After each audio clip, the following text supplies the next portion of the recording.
Very nice. So, Mr. Travis, Madame Christina, or better say Madame Christina, Mr. Travis, ladies first. Thank you. Thank you. Very nice. So here we are in our very first podcast of the Old School of Singing. What a historic day, man. Yes. This is exciting. I'm so happy we finally did it. This Yes, is great. we do. It took lots of planning, lots of getting together. Here Lord we are. knows. We wanted to do it for such a long time.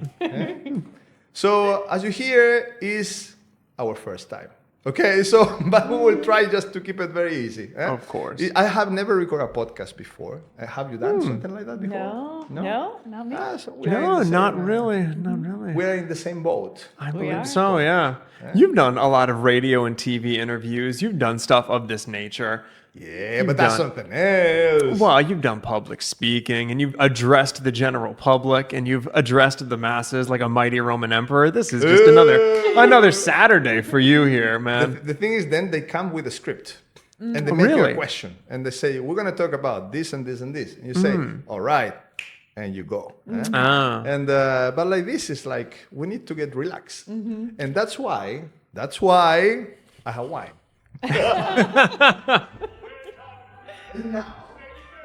A nice conversation with a good vino toscano is importante.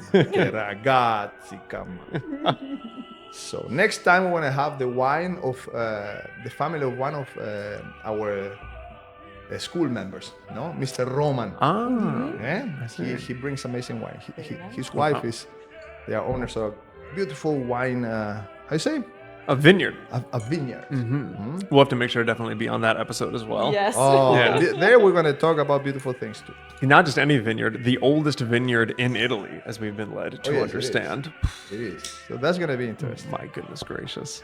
So, my people, we should talk today about something very important. Then you have a misconception in the world, even if you don't want to believe it. I don't believe it myself sometimes, that how people don't understand this yet. We're going to talk about vocal emission, how the sound happens in the human voice. I have here so many different theories, when in reality, you don't need a theory. Because it's a matter of a fact. It's you know? physics. It's true. Science. It is physics. You can look at any baby and you can see great emission of sound all night keeping you awake. it's in us, man. It's in our instincts. Say that to me. Say that to me. How many of you opera singers have babies in the house or little ones? Let us know, because I know it's not easy, but it's a beautiful thing. Plus, you can see the nature of the technique right there. You know, like I was saying to you, because I took some time to set up these cameras. These are this cinematic cameras, so they are not automatic. So it took me the whole day to set it up. Today was my free day. And at the end, when I thought that I have the best image to put out, as I say to Christina and to Travis today, guess what I did? I reset it to the factory settings. And that's what we have to do with our voices. Reset to the factory settings. What do you think I mean with that? What a metaphor. What a metaphor Go to back start to things what with. is most natural, which is the most difficult thing to do, because we are all intelligent creatures and we think we can think our way into good singing. But oftentimes, if we just go to what is most natural for our bodies, we can allow the physics of the sound to happen. Amen. Right on, sister. Not that that's easy. Not that that's an easy thing to do. It's not easy. It's not easy because you need to let go. Allora, guardiamo un pochettino questo vino. Oh, that's We'll beautiful. carry on with this beautiful conversation. These glasses are real gold, as I've been led to understand. Is that correct? Yes, they are. Well, glass Well, and then you- some gold. on Of top, course. But these are glasses di Murano, cristalli di Murano. Salute a tutti. This Salute. was a present from one of my managers, who was my manager, Mr. Maurizio Scardovi, and I greet. He was an amazing manager in my life, amazing friend, and he's still a manager, doing amazing, have fantastic singers. So, salute to Mr. Maurizio Scardovi and his agency Punto Opera. Salute. Salute. Salute. Salute to the Old School of Singing. Salute. Salute to the beautiful wine, to Toscana and Cristalli di Murano. And salute to you, Salute. of course.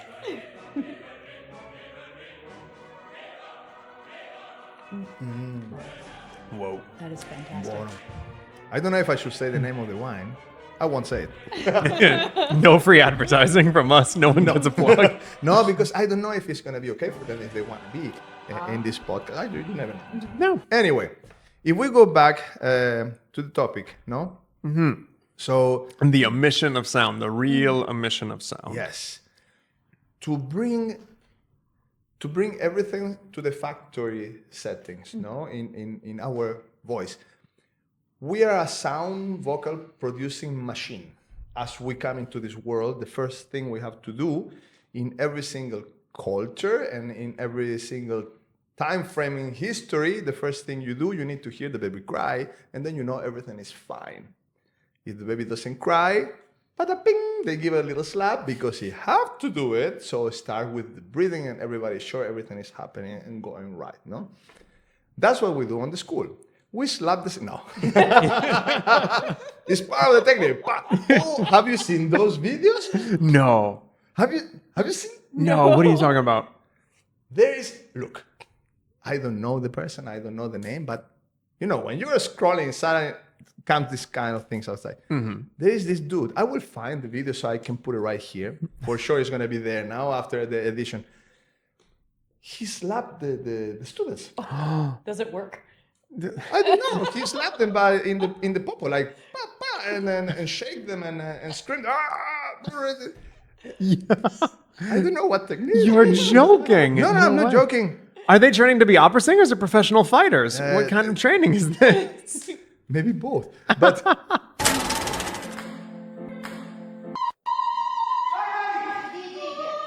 this is not teaching. This is crossing a line. Sorry. Yes, this is an extreme example, I know. But let's be honest, painful, brutal, boundary crossing, teaching still happens on masterclasses and in studios. And here's the uncomfortable truth. I understand what this teacher thinks he's doing. Releasing tension, forcing body support, breaking through blockages. But understanding the goal does not justify the method. But if I would like to or want to comprehend this person, and if I dig it into the psychology of the person, maybe he was trying to bring out the primitive sound of the student. A visceral reaction. Maybe. Possibly. Because, you know, Pavarotti say very clear. The best example we have watching a child cry. A child can cry for the entire night without lose the voice. It's true. It's absolutely true. And the reason is because he cry on the diaphragm. You see almost a spasm of the diaphragm. But he is always there. He has a great advantage on the singer. Then he chooses one note, and he goes on all the night long with the same note. Even don't modulate. It's true, è vero. And it's also true. When you observe, also Alfredo Kraus say that, when you observe a baby cry, it's the perfect mechanics. Everything works, everything sounds how it have to sound. You're going to jump from the window, the neighbors are going to be pissed, but the baby will carry on crying if it decides to do so. For hours. Never For get hours. tired. For hours. I know that. And it's a perfect machine of sound. Now, it's not that we need to cry like babies to have a good sound emission, but we need to focus on the mechanic. I hope this will make people think. I don't want to dig too deep into that because it's a topic that will need much more than an hour or so to talk about. But if we go back to sound emission, yes, we are born to do sound with our voices. It's number one, a way of, come si dice, sopravvivenza. Survival. It's a survival tool. Then we have a communication tool, a worship tool, everything you can do with the voice. You know. Then you are in different countries and you begin to speak different, to use different accents. The more north you go in Europe, the more back is the sound. More it began to go like that.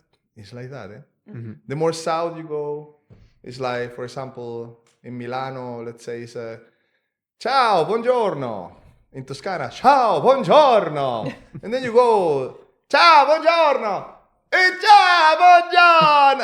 It became to be more, aperto il suono, no? It's interesting how it affects people's personalities too. Both the Yeah, language yeah. they speak and the dialect and all the type of things. It really, really affects people's personalities. In fact, there's linguistic studies that prove that if you are a bilingual or multilingual person, you will have different personalities based on whichever language you are speaking in that moment. I heard that before. It's a real thing. It's incredible. It's absolutely amazing. So it makes sense. If you're speaking even the same language as another person, but my dialect lends me to speak in a more open manner, I'm going to be a more open person. Versus if your dialect keeps you in a more closed sound, the body responds. Fantastic, isn't it? This is molto interessante. I heard about this thing before, and then I was thinking, come on, I speak four languages, and I think I have the same personality in every language. No, for real. My personality is like, sometimes I don't like myself. For sure, many people don't like me too. It's normal. Some people like me, it's whatever. But the personality, I think it does. You also speak more than one. How many languages do you speak? 3. 2.5. You get around to 2.5. 2.5, perhaps. 2.5. You have 2.5 personalities? Possibly. Are you More. for real? Are you for real? And you, Travis? I'm not sure. It also depends on what words do you learn in that specific language. If I don't even know what the word for angry is in Italian, and I don't even feel like learning it, don't tell me, because it doesn't even come up in my life. I tell you, you want me to don't tell you dare. you? Don't you dare. But of course, felice, magnifico, ciao, buongiorno, tutto è bellissimo, tutto magnifico, la dolce vita. I have so many ways to express myself in a happy way. It is impossible to not be content for me in Italian. You know what I mean? I give you a song in Italian. What? It's called Io penso positivo. I love it. And I it's love it from already. a rapper called Giovanotti. And it's so great. Io and penso positivo. uplifting. Oh, yeah. That means Sounds like it was I written- think Io penso positively for our American punto audience. finito. Doesn't matter what the world happened or what the world is doing, lui pensa positivo. It's such a song. I love that. You have to listen. I will send it to you. I love that. I don't know if I can put it here for copyright reasons, but you can Google it. It's great. Okay, but no, it is a scientific fact that the way in which you emit sound has a direct bearing on your personality and your character as a person. It's quite fascinating, no? How can you put that into opera singers? For example, the typical soprano. The typical soprano. And we have different kinds of sopranos, and the voices also can give this different personality, no? Also the tenor, they always put the tenor like the cool guy. No, but it's not like that. I mean, it's a normal life. No, not really. It's not normal life. It's not normal life. But maybe yes. What do you think? I'm not sure. And something I've been thinking about this a lot lately, because of course, for the viewing audience at home who might not know, we are in the active throes of studying Italian quite seriously because we moved to Italy. We're Americans and we're studying the language here. Something I think is so fascinating that we laugh about all the time is my beautiful Italian people here do not really pronounce the American H very well. They do not really pronounce the hello. Instead, when they greet us in our native tongue, they're very nice. They say, hello, how are you? We were talking with the most wonderful gentleman ever in our last town. His name was Enzo, and he used to have a radio station. And I asked him, come si chiama la tua stazione? What's it called, your radio station? And he goes, it has a name in English. He goes, it's called Clap Your Hands. And he looked at me. And he gives a big thumbs up. I almost fell on the floor. They would rather die than make that sound. The entire way they speak is just beautiful, open chord closure. It's so wonderful and so magnificent to listen to that the side effect of this, they're all amazing singers. We went to karaoke night at our old town, one after another. They're just jolly, happy people, and they're amazing singers because their language is just naturally such an amazing way of speaking. It's so great on the vocal cords that they can. We've heard the expression all the time. Canta come parlo, or canta come parle. Sing like you talk. Till a certain point. È vero to a certain point. And also, è vero depending on what language you're speaking. Because if you're speaking Italian, the way they speak lends itself so fantastically to singing that it's not that hard of a transition versus I can imagine if you speak a Slavic or, a Russian kind of Yeah, I language, know. that's a hop, skip, and a jump away from the technique that we practice. You know what I mean? So it's just fascinating to me that their natural language lends itself in a way that treats the human voice so differently than my own language treats my voice. I It's agree. fascinating. The inflections of The the Italian inflections. speakers too. They use so much more of a range of their voice Yes. than we, especially American English speakers, tend to. Yeah. Like, I don't know about you, but when I'm speaking, I try not to, but I tend to speak in a kind of a monotone way. But Italian is not like that. It's almost like everyone is singing the spoken language. It's music. Yeah. It's musical. You had to learn from, was it a exactly. speech pathologist or, that you, The speech pathologist told me that speaking can be more tiresome to the voice than singing, assuming, of course, that Yeah. the singing is done properly. I agree.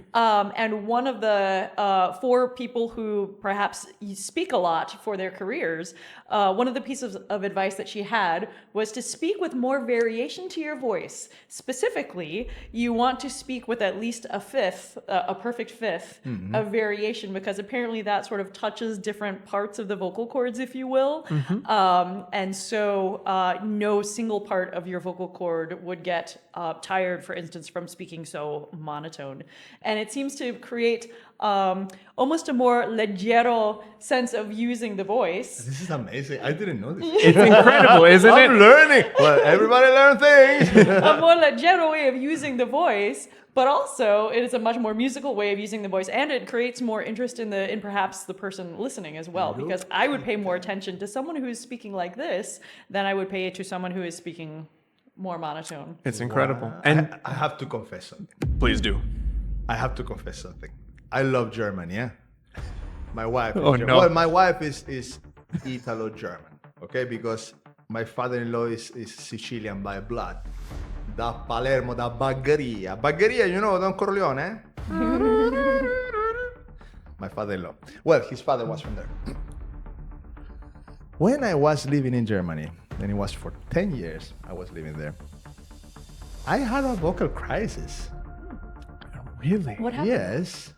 And I need to restudy myself. Oh, what happened? Yeah, and this was before my Otello. And in those years, when the crisis was happening, I was coming in my debuts: Otello, Manon Lescaut, Andrea Chenier, Aida was already done.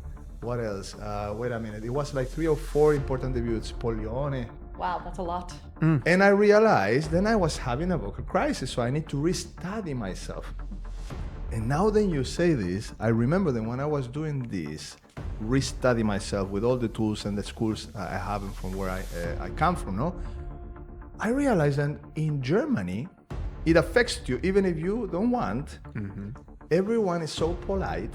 Then it's a good thing, don't get me wrong, but it's so polite that it goes a little bit against your nature of being free as a person. Sorry, I'm not saying you are not free person. I'm just saying the personality, and not every German, of course, but it's like the general way to be, no? Then if you speak too loud, man, they're gonna look you weird. If you speak too loud in the train, they're gonna stop you. They're gonna tell you, no, you're too loud. You cannot talk on the phone here. If you go to a restaurant, so I was with a friend, Mattia Campetti, now manager of IMG. Hi, Mattia. I remember we were walking because he came to visit many times. No, he's also the godfather of my kids. And we were walking in the ocean, no, in the La Spiaggia. What is it? The beach. The beach. Yeah, in the beach. And there are many restaurants, no, with people sitting outside the table. Summer, and we hear silence. Silent. And you know what you hear when you walk there? So, Germans, tell me if this is right. You know when you have le posate, you hear these things.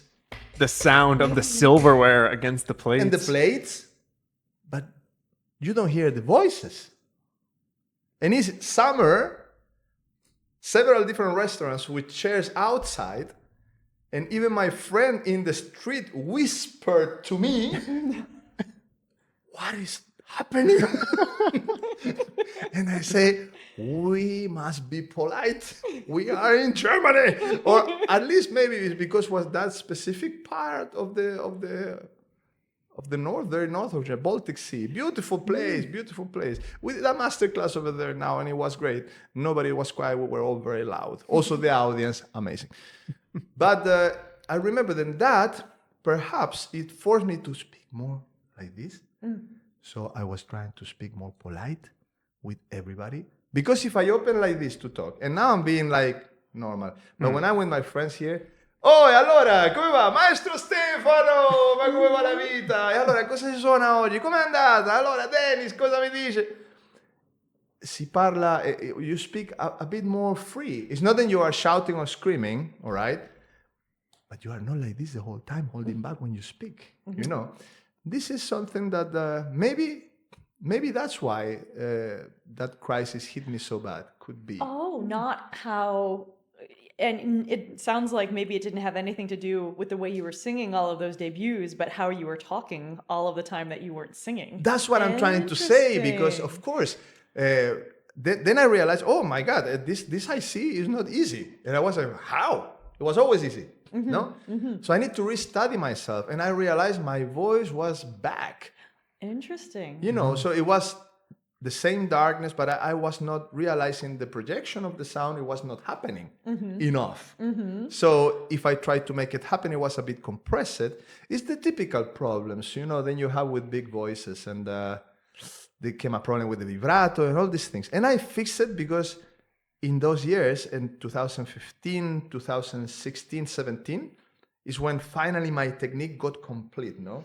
With this Otello debut, already in 2014 with Turandot, but for the high notes, but then with the Otello, you know, I needed to conquer it good. It needed to be comfortable, and it was really comfortable. The reviews, I will never forget that, what they say about me. It was amazing. I was not expecting it. Wow. And I'm so happy, you know, because to arrive to sing Otello, you have that kind of, you know, answer from audience and critic.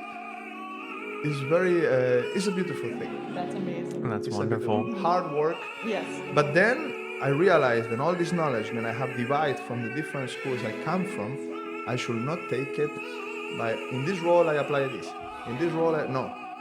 You need to take all what you know and balance it, because at the end the true schools, they blend together perfectly. That is the thing. That is the thing. That's why I call it the old school of singing, no? I don't go, school is called this, or I don't use the name of dead maestros to name my school, because it won't be fair. I am not that person. There is people using the name of Meloki to call their own school. Meloki is dead. You know, you should use your own name. So there's where it goes, this thing that I was trying to tell you. They recall my attention about the speaking. But you Americans speak very open, huh? Oh, Yeah. we try. We do. Yeah, we It's can very be true. loud enough when we're out talking great. in public. We do have the same problem, at least some of us. I know I do, that speaking at the same group of notes, speaking at the same monotone level, that I don't really lift and lower my voice that much when I talk in a very musical way, the same way that my Italian compatriots do. They do it so well, and it comes so naturally to them, whereas for me, that's something that I have to focus on, that I have to train, and that I have to practice. So that is, I suppose, our cross to bear. But as far as speaking open, that is true. The American language does lend itself to being quite open, especially in public spaces, probably more so than our fellow brothers and sisters around the world would like us to. But è It's così. interesting to me, the idea of having to back off on the voice in order to be polite. Because when you were talking about the factory reset, children are loud, and almost the very first thing that they're taught is no, use your inside voice, use your inside voice. But in that way, something is being taken from them. Something very natural and carnal is being taken away from them. And they learn to use their inside voice because that is what is polite. And because we are taught that at such a young age, perhaps that's one of the reasons why it can become difficult then to regain that natural way of emitting the voice. It's true. And I love how you use the word emission of the voice, because that, in my mind at least, brings an image of something just happening. I am not making the voice come out. The voice is emitting from me, as long as everything is structured properly, like a machine. Correct. I mean, we don't want to feel like machines, of course. No. That's true. But we need the mechanics to be as proper and natural. Everything as is a machine. mechanic in our body. Everything is mechanic. Like the heart is working, the diaphragma is involuntary, involuntary, and it moves by itself. You can activate it with your false ribs and help it, but everything goes by itself if you really think about it. No? So, but when you bring it with repeated motions, with correct mechanics, you can reset it to the factory setting and use it for art and to express yourself in the better way possible. If you want to express yourself, you need to have everything well in place. You need to have everything in place, and then you can express yourself. For example, my English. You see, my English is all right, but sometimes I miss words and I cannot express fully, completely myself. It's the same with singing technique. If you have it complete, you can express whatever it comes in your mind, whatever it comes in your heart, in your soul, because many people say singing, it comes from the soul. Yes, but not the vocal emission. The vocal emission is mechanic. It happens. If you fall on the ground or if you get scared, it's not going to come from the feeling of your soul. It's going to be a natural reaction, right? Even if you are saying to somebody, then you love it. The feeling is involved, but the sound is a mechanic fact. It just happened. Okay, it's not that you say, now I'm going to say to this person how much I love this person and I'm going to make it sound like that. You will feel it. That will be not real. Same thing with high notes. It's true. It's a feeling that you have, and you just have the words to express exactly how you feel, no matter how complex or how odd or interesting it may be. You have a feeling, and depending if you're speaking in your mother tongue, you just have all the tools at your disposal to perfectly express how you feel. It's the same in singing. So now it comes the question. Arriva il momento. And I ask you guys again, so how does sound happen regarding voice? We have the craziest thing in our throat. Where's your camera? Tell them. You're never going to believe this. We have the craziest thing in our throat. We have these two vocal cords, one on one side and one on the other. And when you speak, they come together and they make the most amazing sound that the good Lord ever put on earth. That is our gift as human beings, baby. Yeah, but you still don't answer my question, Mr. Travis Ramirez. I think that was a pretty good answer. That was very nice. Thank you. That was very nice. Yes, but how does happen? How? I can add to that, those two beautiful vocal cords need to vibrate, and the vibration creates the sound waves. But that's not enough, because if it was simply a pair of vocal cords vibrating, you would get a sound maybe as if you were blowing through the mouthpiece of a trumpet or something, just this type of sound. And so the structure, we have to recreate the structure that we used so beautifully when we were babies to create enough, to create the space for the vibration to resonate properly. And if we do that all in a very good way, and the sound is able to emit, the sound is able to come out to emit properly, I can't help but use the word emit, then that sound pours forth out into the world. Bravissima. But now you are talking about technique. And it's okay. But my question is this, and I will tell you, because it's so important to have it clear. So the sound itself happens by the air going against the resistance of the vocal cords, and they are tense. And because they are tense, they create this vibration because they are fighting against the air. Even if it's a small little fight, okay, because you have the tension, the air is coming, the vocal cords vibrate, and then it develops into sound number one in the larynx. And the larynx. That's a real Sesame Street episode now. Resonation box. We need more wine. No, it's okay. No, but it's like that. I mean, one of my students, he's a, how you say, MT? EMT, ENT, ear, nose, throat, ENT. Yeah. Throat. All right. Yes. When we were studying, I remember we have these conversations, and he was saying, I love this way of studying because I related completely in my field, because you know what you're talking about. So it feels great to teach such a doctor. I mean, he is a doctor that is able to put out the larynx and change it for an artificial larynx, and people is able to sing without larynx. What? Wow. Yes, that is incredible. Dr. Cesar Simoes, de Portugal. He come from Sao Paulo, actually, and now he lives in Lisbon. And that was so interesting. So I was asking to him, so you can sing without a larynx? And he told me, well, yes, but they put a tool. They have a choir of people who sing without a. He showed me the videos. That's amazing. Maybe I will put it here. I need to ask to Cesar again that he can send me.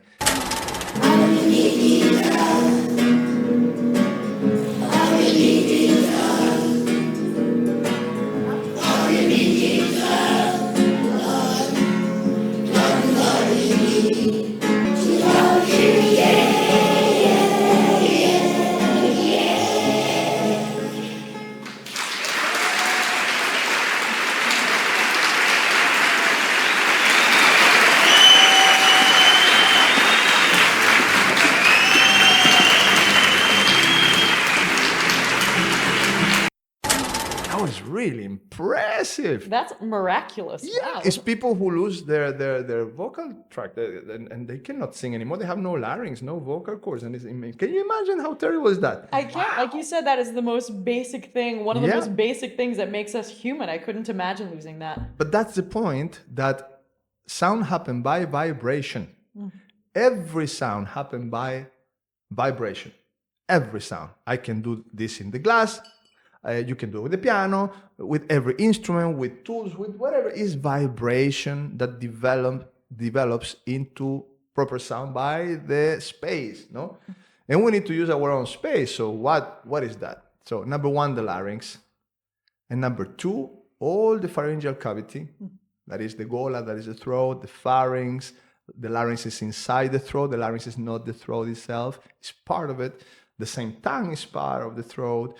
The nasal pharynx, the pharynx overall, even the trachea, it vibrates and it connects everything to the sternum, the hyoid bone.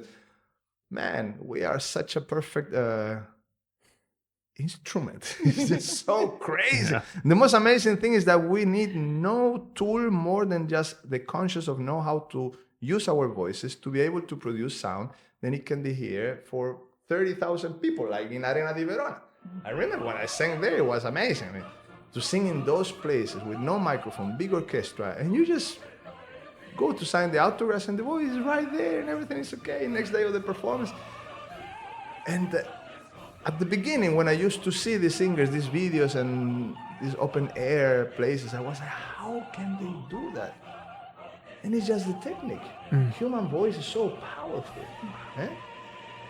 So going back to the same point, you need vocal cords stretch, resistance against the air pass, it creates vibration, otherwise there is no vibration, and it develops into sound. Careful, because there is some people saying that the air, it converts and transforms into sound. That is scientifically impossible, because that will be a chemical reaction, and there is no chemical reaction from the air then we breathe and exhale regarding the conversion into sound. It doesn't convert into sound. It creates sounds. Okay? It's an action reaction. So that's what I wanted just to have very clear. You know, salute tutti. Should I move the fire? Of course. Yeah. Salute. I move the fire and you carry on talking, okay? Salute. Don't take my wine. This fire break is sponsored by the Old School of Singing. We can be our own sponsors for the time being. So you do this every day with the fire? Every day, well, in winter, of course. Of course. I love it. It's beautiful besides creating heat. When I say old school, everything old school. It's an old school. This place is actually heated by this fire. It's not just for aesthetic, ladies and gentlemen. This is the real deal. This is the real deal. The thing is, this is a. Wait a minute, because I'm far from the microphone, and this microphone doesn't take everything. This place, wow, This place is protected from le belle arti, okay, because it's full of affreschi. È una villa storica. So you cannot just come and put a heater or put, airco and those things. The idea was to restore the place, as I have done in all this floor. It's huge. It's really big. I don't know if you have seen the photos, but the place is huge. And but to keep everything like it was, no? And every furniture that you see here, took me months to collect everything because it's all antique. I really like old school stuff. It's the way of life. I mean, Giuseppe Verdi said, if you want progress, go back to the old. Look at Verdi say that. It's really fantastic how Italy takes such lengths to protect its rich history and culture of art and food and beauty. It's really Thank incredible that, I don't know, thank goodness. We've had many a conversation since we've been living here, but something that strikes me so deeply is the Italian way of life seems to be, to me, if something is really good, how can we keep it just this good and just this perfect forever? So many things here are protected. Italian food, for example. Italian food is essentially, I believe, probably the most part, mamma mia, is probably the biggest part of what they export to other countries. Italy is so known for their food, and it's a very big part, we'll say, of what they send to other countries. So they are financially inclined to keep their food to a certain level, to preserve everything at a certain quality because they're so known for their food. And I think it's really wonderful. I think Italians take their food and their beauty and their art really seriously, and I think it's absolutely amazing. On the other hand, speaking as a gentleman from New York, the American way of life seems to me to be, if something is really good, instead of saying, how can we keep it this good forever? If something is really good, we say, how can we make it better?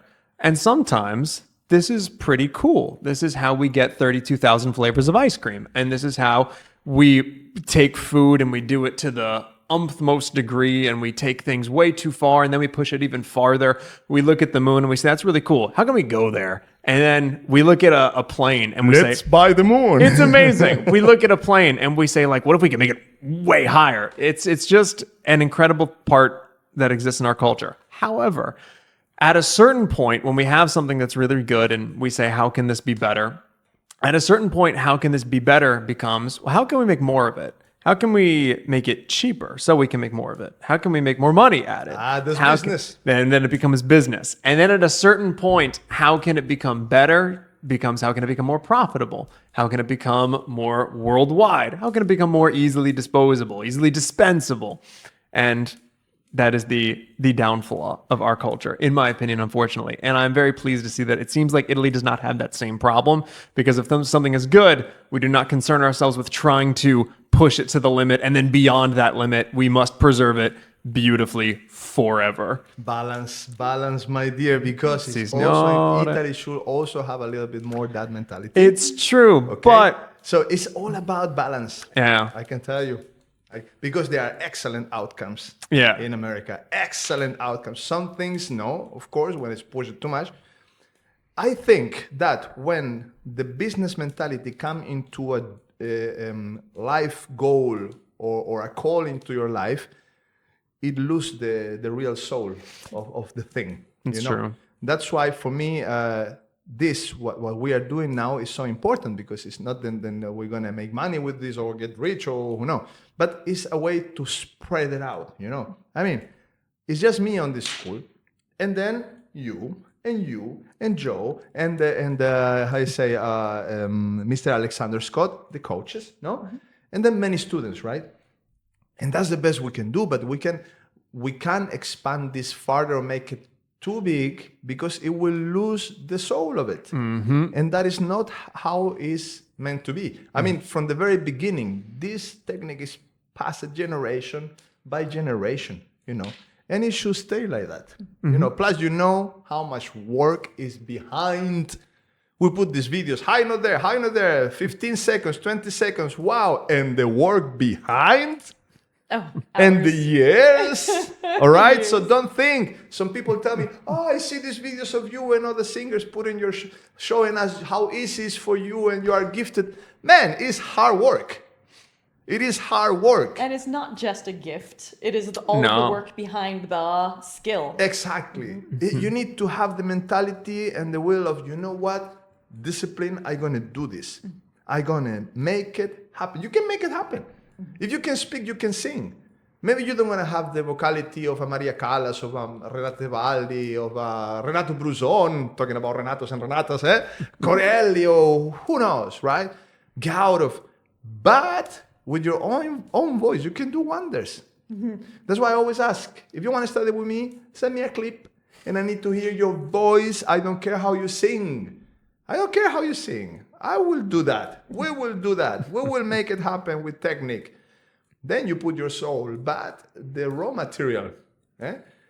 You know, in the master classes, sometimes people ask me, but why you talk this person? And then at the second day, they say, oh, wow, yes, that's a voice. I say, I knew it. You know, you need just to have the ear to see where is the diamond hidden. You know, sometimes you have people singing really good. There's no soul inside. There is not the real material. It's a constructed voice, you know, and those voices don't pass the orchestra. They have no personality. I mean, Tebaldi say it very clear. I think I can put it here. A un certo momento non ci saranno più cantanti, oppure saranno tutti cantanti con quelle vicine piccole, tipo Moscerino, che faranno poi tutto, faranno Norma, faranno Ida, faranno il Sibilia, la Bohème, ma sempre con queste vocine piccoline che non avranno personalità e naturalmente non sentiranno più diciamo le composizioni come il compositore le ha create, come le ha volute, assolutamente. Tebaldi saying it. Something like that. Anyway. So, this is the first pancake, all right? And wait a minute. Yeah, it's just to be sure, because this is the first pancake. It's our first recording session podcast. And suddenly my computer decided to take too long to process the audio of what we were speaking with Travis and Christina here. It was around 1 hour, and we lost the files. So the first part of this podcast is going to be with the original sound of the cinema cameras, and I will try to fix it. Now we are using the microphone, and I was talking to ChatGPT, then I want to invite you with us. So, moment. So come here, ChatGPT. ChatGPT, you want to say hi to the people? Hello, everyone. I'm the virtual guest in the room, and I'm cheering you on. Even the first pancake can turn into something special. Just keep the conversation going, and I'm here if you need me. Oh, you are taking my words, Chad. That's pretty cool. So we were talking about vocal emission with my students and so on, and it's so fascinating how your voice is produced. Can you explain us, because it works completely different than how we produce sound, of course. Can you tell us a little bit how it works, your vocal sound emission, creation, name it? Absolutely. My voice is synthetic, generated from large data sets of human speech. When you hear me, it's not physical vibration. It's a real-time selection of tiny sound units, stitched together based on what I'm saying. Think of it as a vast library of vocal building blocks. I analyze text, then synthesize speech patterns on demand. No lungs, no vocal folds, just algorithms making it sound as natural as possible. That is amazing. I have a question, actually. So when we speak, the vibrations that we create are literally a wave, a sound wave. And as I understand it, a digital sound coming from someone like yourself, ChatGPT, the digital makes the wave not a pure smooth wave, but more angular because, as you described it, it's a little tiny bit stitched together. Is that true? And can you describe that a little more in detail? You're absolutely right in principle. Natural vocal sound is a continuous wave, while digital sound is represented by discrete samples. Modern speech synthesis is so advanced that these samples are extremely small and frequent, tens of thousands of samples per second, so the wave becomes smooth to the ear. While early digital audio might have sounded choppy, today those angular bits are smoothed out by high sampling rates and advanced processing.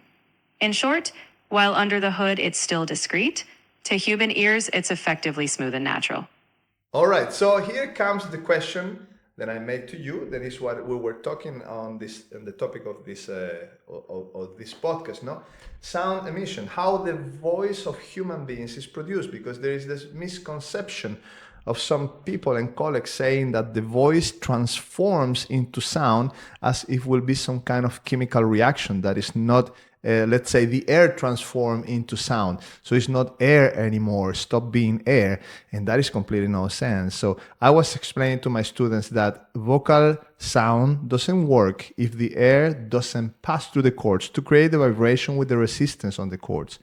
Can you please explain us with your knowledge how vocal sound emission of human beings happens? Certainly, human vocal sound is purely a physical process. Air, still very much air, moves from the lungs through the vocal folds or cords. The folds come together, and as air passes through, it causes them to vibrate. That vibration creates pressure waves in the air, sound waves. These waves are then shaped by the vocal tract, your throat, mouth, tongue, into recognizable speech or singing. The air never stops being air, it's simply set into motion. Without airflow, there's no vibration. And without vibration, there's no sound. Va bene? All right. So molto bene. Thank you, ChatGPT. I love that science is meeting the old school of singing. It's always a pleasure to combine the timeless artistry of the old school with a bit of modern science. If you ever want to dive deeper into either realm, I'll be right here to assist. Keep blending the best of both worlds.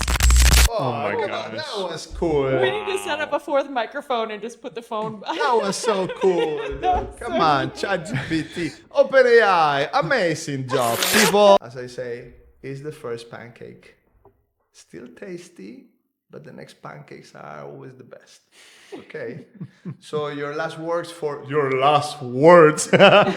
this episode till the next one. My last words. Wherever you are in your pancake making process of your development, whether you're on the first pancake or a middle pancake or some of the end zone pancakes, keep going, keep training, keep practicing, because they always get better as time goes on. That's beautiful. My last words to you. If you just woke up this morning and if you got a roof above your head to train in, if you got some food in your belly to sustain you as you train, and you got a couple of nice people to lean on that you can go and cry on their shoulder when the training is tough, it's all good. You got the greatest gift of all, baby. You got life, and that's all you need. And hey, at the old school of singing, we love you. Oh, Keep your head up. Mr. Travis. High five, my people. Yeah, man. High five. You are the best. God bless you so much. People, see you on the next one. What would you like us to talk in the next topic? We have like a line of a bunch of things we want to talk, but tell us what should we talk? Yeah. What should we talk about? What should we talk? We'll see. See you on the next one. Ciao.